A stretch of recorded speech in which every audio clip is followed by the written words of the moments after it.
So today in this video tutorial we will learn about how to play a video file or how to play a video within the Scilab 2025.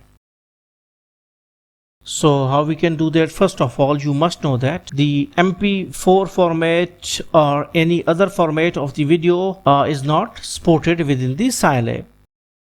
So better is to always use or to convert all the other video types to .avi format because it just only can play the .avi videos.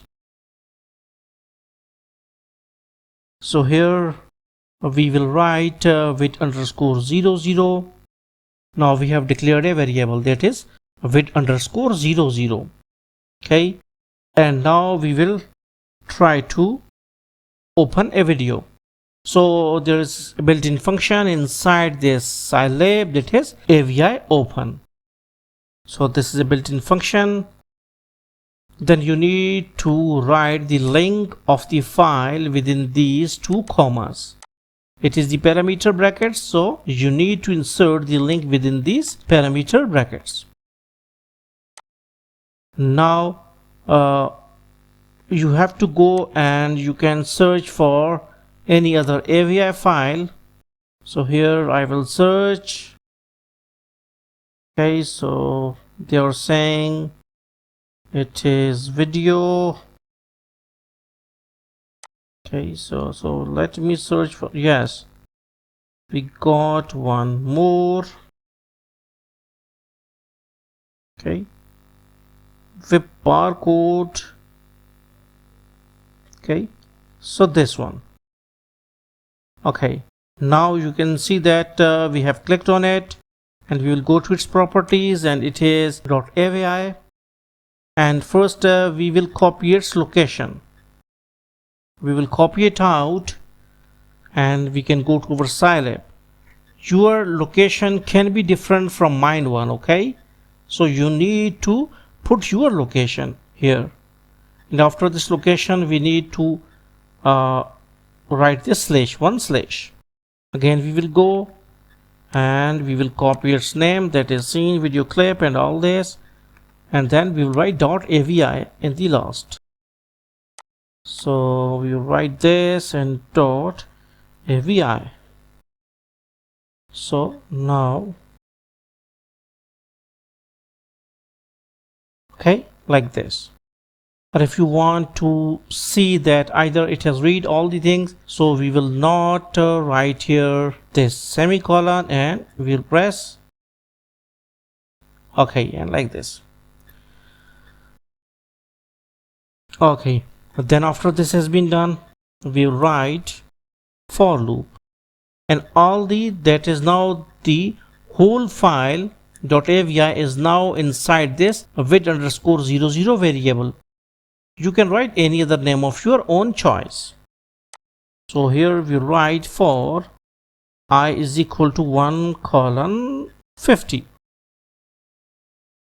or we will write 60 or 70, whatsoever you want to write. Okay, it's not a problem. Then we will write another variable. Variables are just the empty spaces where we can store all sort of our data, but they are with a name, and here the name is IAM_00. This is the name. Okay, you can write B, C or any other thing. Now we have one more function that is called as the avi read frame. Here we write vid_00, comma I. So what is this now? For I is equal to 1:70. So vid_00:1. It means that because I is incrementing from 1 to 70. So first it will become 1, then 2, then 3, then up to 60. For I is equal to 1:70.